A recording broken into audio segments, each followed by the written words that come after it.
Hi friends, welcome to my channel. இன்றைக்கி வந்து நம்ம சேனலில் முட்டை தொக்கு தான் ரொம்ப டேஸ்டியாக எப்படி பண்ணுறதுன்னு பார்க்க போகிறோம். எப்போதும் போல் முட்டையை வேக வச்சு சேர்க்காம வித்தியாசமாக செஞ்சுருக்கேன். இந்த முட்டை தொக்கு வந்து சாதம், சப்பாத்தி, இட்லி, தோசை எல்லாத்துக்கூடையுமே ஒரு பெஸ்ட்டு காம்பினேஷனாக இருக்கும். நல்ல ஒரு கீ ரைஸு, தேங்காய் பால் சாதம், அந்த மாதிரி வெரைட்டி ரைஸ் கூடயும் பக்கா காம்பினேஷனாக இருக்கும். அது எப்படி பண்ணுறதுன்னு பார்க்கலாம். வாங்க வீடியோக்குள்ளே போகலாம். ஃபஸ்ட்டு வந்து முட்டையை மிக்ஸ் பண்ணி எடுத்துக்கலாம். நான் இன்றைக்கி வந்து 3 முட்டை எடுத்திருக்கேன். ஒரு பவுலில் முட்டையை உடச்சி ஊற்றிக்கோங்க. 3 முட்டை இருந்தாலே போதும், எல்லாருமே நல்ல திருப்தியாக சாப்பிட்றலாம். இது கூடவே ஒரு மிளகாய் கட் பண்ணி சேர்த்துக்கோங்க. குழந்தைங்க, சின்ன குழந்தைங்க இருக்காங்கன்னா இந்த மிளகாயை ஸ்கிப் பண்ணிடுங்க. மிளகாய்க்கு பதிலாக மிளகாத்தூள் சேர்த்துக்கோங்க. கொஞ்சமாக பல்லாரி வெங்காயம் சேர்த்துக்கோங்க. இந்த முட்டைக்கு மட்டும் தேவையான அளவு உப்பு சேர்த்துக்கோங்க. கொஞ்சமாக பெப்பர் சேர்த்துக்கோங்க. இப்போ இதை எல்லாத்தையும் நல்லா மிக்ஸ் பண்ணிக்கோங்க.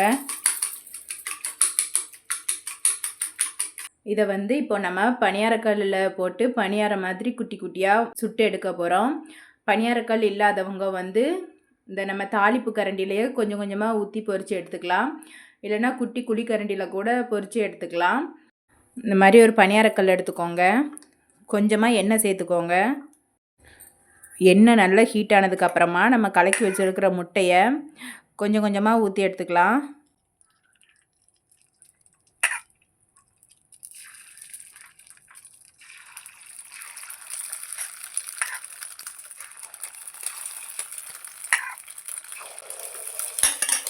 கொஞ்சம் பாதி அளவுக்கு ஊற்றுங்க.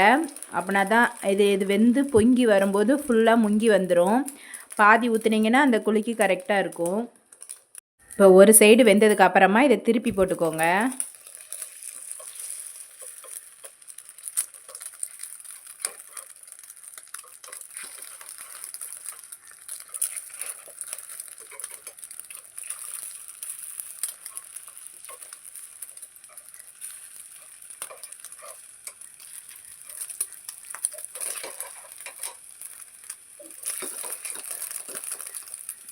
முட்டை வந்து சீக்கிரமாகவே வெந்துடும் இந்த மாதிரி பணியாரக்கல்லில் போட்டு எடுக்கும்போது.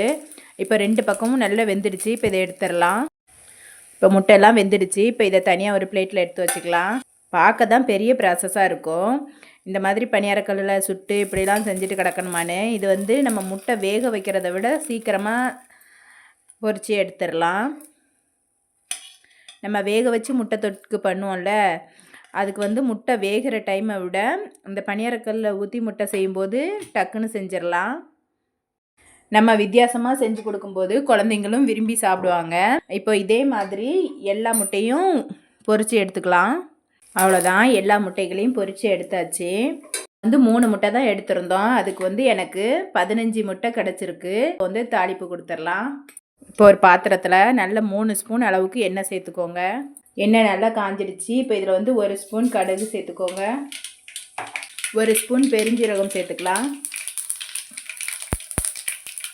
ஒரு 4 மீடியம் சைஸ் பல்லாரி வந்து கட் பண்ணி வச்சுருக்கேன். நல்லா பொடியாக கட் பண்ணி சேர்த்துக்கோங்க. இதை சேர்த்துக்கலாம்.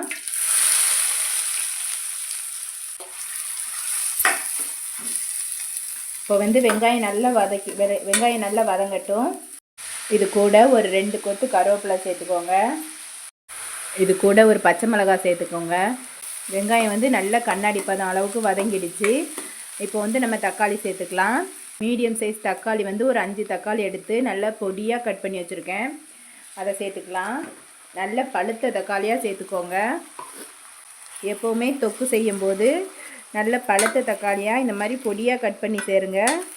இப்போ நல்ல தக்காளியும் வெங்காயமும் சேர்த்த பிறகு இது நல்லா குழஞ்சி வரட்டும். அந்த அளவுக்கு வதக்கி எடுத்துக்கோங்க. இதில் 1 ஸ்பூன் அளவுக்கு இஞ்சி பூண்டு பேஸ்ட் சேர்த்துக்கோங்க. இஞ்சி பூண்டு பேஸ்ட்டு சேர்க்கும்போது தக்காளி வந்து சீக்கிரம் மசிஞ்சு வெந்துடும். இந்த டைமில் உப்பு சேர்த்துக்கோங்க. உப்பும் இந்த டைமில் சேர்க்குறதுனால தக்காளி வந்து நல்லா குழஞ்சி மசிஞ்சு வரும். அதனால தான் இந்த டைமில் சேர்க்குறது. இப்போ பாருங்கள், வெங்காயம் தக்காளி எல்லாமே நல்லா வதங்கிடுச்சு. இந்த டைமில் வந்து நம்ம மசாலா சேர்த்துக்கலாம். நான் வந்து இன்றைக்கி என்ன மசாலாலாம் எடுத்திருக்கேன்னா, 1 டேபிள் ஸ்பூன் அளவுக்கு குழம்பு மிளகாத்தூள் எடுத்திருக்கேன். 1 டீஸ்பூன் அளவுக்கு வத்தல் பொடி, 1 டீஸ்பூன் கரம் மசாலா, இவ்வளோ சேர்த்துருக்கேன். உங்கள்கிட்ட சிக்கன் மசாலா இருந்தால் அதுவும் ஒரு 1/2 ஸ்பூன் சேர்த்துக்கோங்க. இப்போ எல்லா மசாலா சேர்த்து ஒரு டைம் நல்லா மிக்ஸ் பண்ணி விடுங்க. எல்லாம் சேர்த்து நல்லா கிளறி விட்டாச்சு. இப்போ இதுக்கு தேவையான அளவு தண்ணி சேர்த்துக்கலாம். நம்ம வந்து இன்றைக்கி தொக்கு மாதிரி தான் பண்ண போகிறோம். அதனால் நான் வந்து 1/2 கப் அளவுக்கு தண்ணி சேர்த்துருக்கேன். இந்த மாதிரி இந்த அளவுக்கு தண்ணி சேர்த்துருக்கேன். நீங்கள் இதை குழம்பாவோ கிரேவியாவோ பண்ணுறீங்கன்னா அதுக்கு ஏற்ற மாதிரி தண்ணி சேர்த்துக்கோங்க. நம்ம ஏற்கனவே தக்காளி வதக்கும் போது உப்பு சேர்த்துருக்கோம். இந்த டைமில் உப்பு போதுமானு செக் பண்ணி பார்த்துக்கோங்க. தேவைன்னா இந்த டைமில் சேர்த்துக்கலாம். இப்போ உப்பு எல்லாம் சேர்த்தாச்சு. இப்போ இதை மூடி போட்டு ஒரு 5 நிமிஷம் நல்லா வேக விடுங்க. சிம்மில் வச்சு ஒரு 5 நிமிஷம் நல்லா வேக விடுங்க. வேகட்டும். இதுக்கப்புறமா எப்படி இருக்குன்னு பார்க்கலாம். இப்போ வந்து இது ஒரு 5 நிமிஷமாக வேக விட்டுருக்கோம். இது எப்படி இருக்குன்னு பார்க்கலாம். பாருங்கள், நல்ல எண்ணெய்லாம் பிரிஞ்சு வர ஆரம்பிச்சிடுச்சு. நல்ல தொக்கு பதத்துக்கு வந்துடுச்சு. இப்போ இந்த டைமில் வந்து நம்ம முட்டையை சேர்த்துக்கலாம்.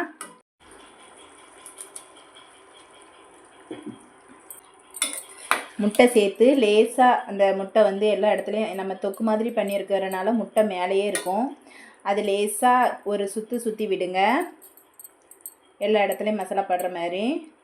இப்போ முட்டையை சேர்த்தாச்சு. இப்போ மறுபடியும் சிம்மில் வச்சு ஒரு 5 நிமிஷம் வேக விடுங்க. இந்த மசாலா எல்லாம் முட்டையில் இறங்கணும், அவ்வளவுதான். நம்ம ஆல்ரெடி வேக வச்சு தான் சேர்த்துருக்கோம்.